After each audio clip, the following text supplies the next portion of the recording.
Olá pessoal, aqui é o Rodrigo do time de Economia da SMI Consultoria. Vou falar um pouco com vocês hoje sobre o nosso cenário econômico para essa semana.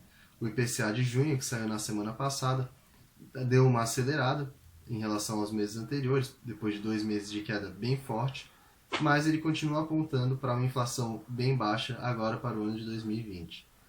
No nosso cenário internacional, as vendas varejo da zona do euro subiram 17,8% no mês de maio frente ao mês anterior. Essa alta foi maior do que a esperada pelo mercado, estava prevendo um aumento de 14% na atividade, o que no momento aumentou o otimismo em relação à retomada europeia, agora pós-pandemia.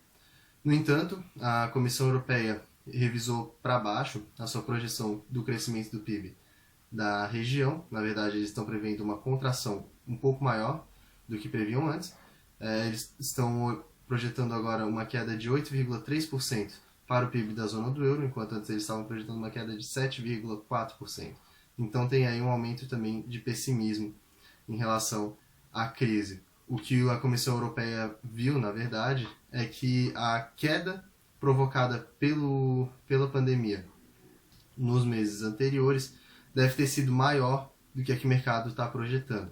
Então, a previsão deles, na verdade, não foi pela questão da retomada, foi mais pela questão do que já passou. Eles estão achando que foi um pouco pior. Um dado que corroborou bastante com essa tese deles foi a da produção industrial da Alemanha.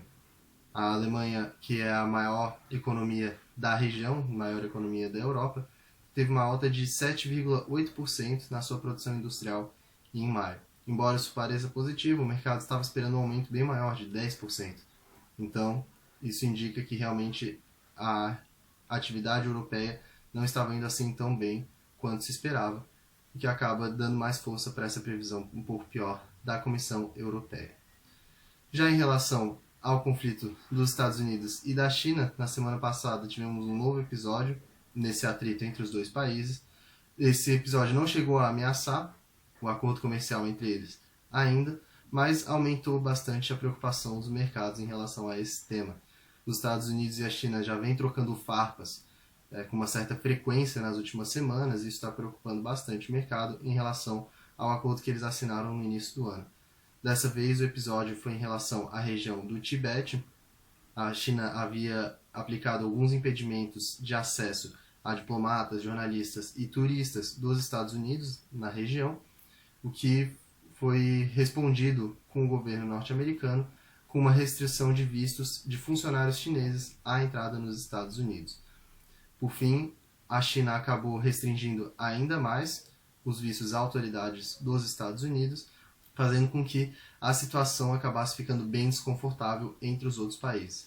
Não houve mais nenhuma progressão em relação a esse episódio, mas isso é algo que continua bastante no radar do mercado por essa questão do acordo comercial entre os dois países. Se ele acabar sendo desmontado, é muito provável que a gente veja aquela guerra comercial que a gente tinha acompanhado desde 2017 retornando ao cenário econômico mundial, que no contexto atual de pandemia pode acabar prejudicando ainda mais o crescimento econômico dos países ao redor do mundo.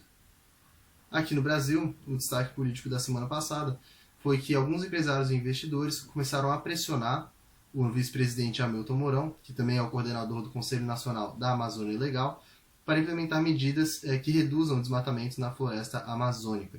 Hoje em dia está se começando a pensar muito mais num contexto de meio ambiente na hora de tomar decisões de investimentos.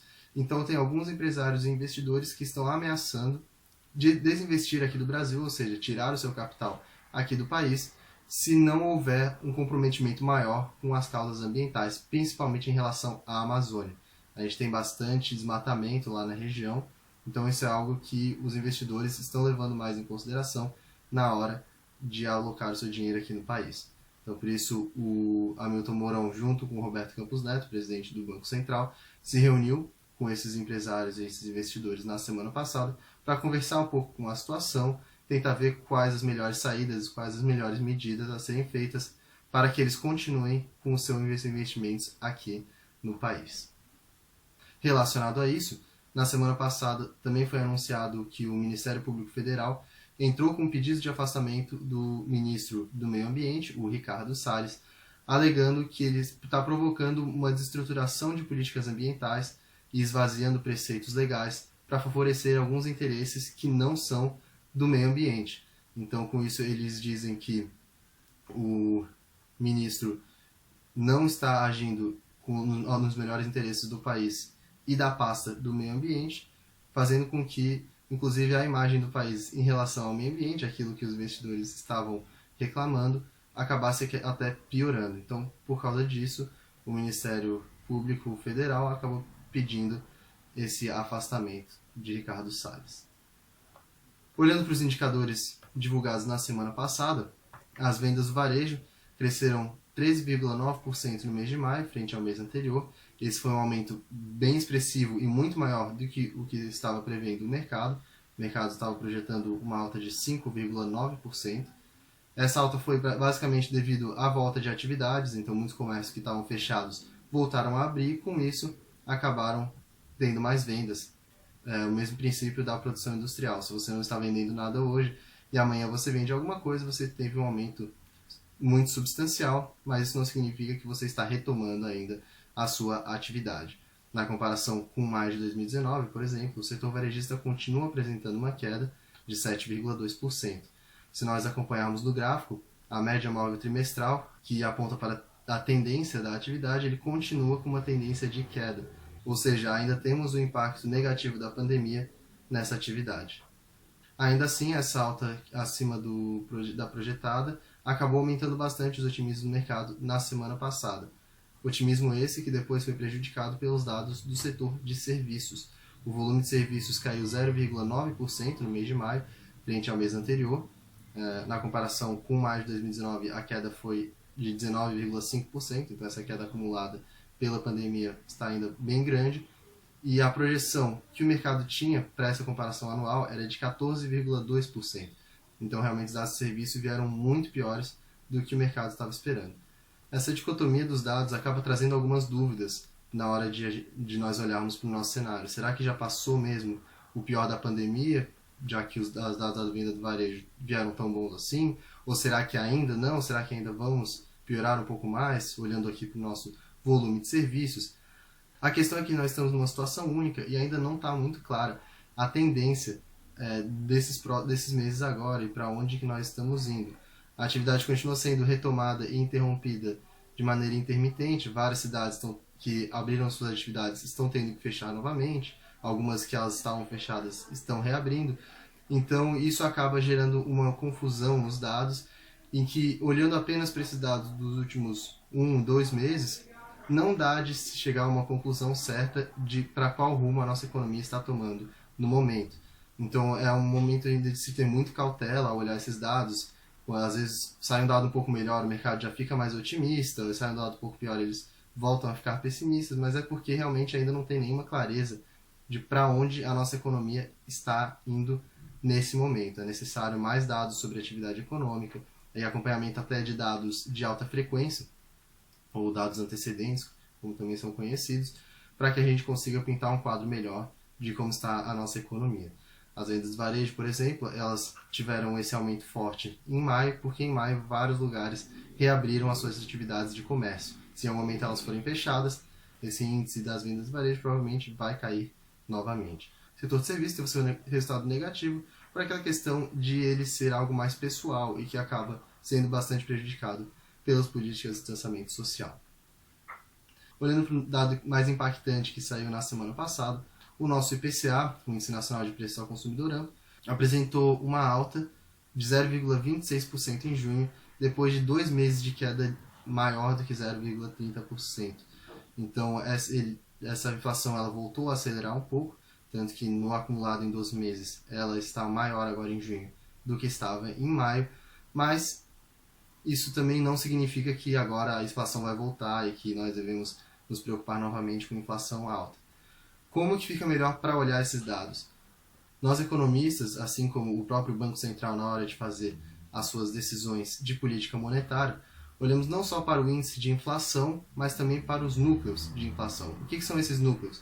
São índices formados com os diversos itens da inflação, mas que exclui os que são mais voláteis e que trazem variações um pouco maiores para o índice geral. Com isso, nós conseguimos entender um pouco melhor a tendência, tirando altas e baixas que acabem influenciando muito o índice para cima ou para baixo. No caso, o setor de combustíveis foi o que aumentou bastante agora no mês de junho. Na verdade, ele vinha aí em 4 meses de queda. Então, esse resultado positivo que ele teve agora em junho, com o aumento de combustíveis, ele acabou puxando um pouco mais o IPCA para cima, acabou causando um pouco essa aceleração.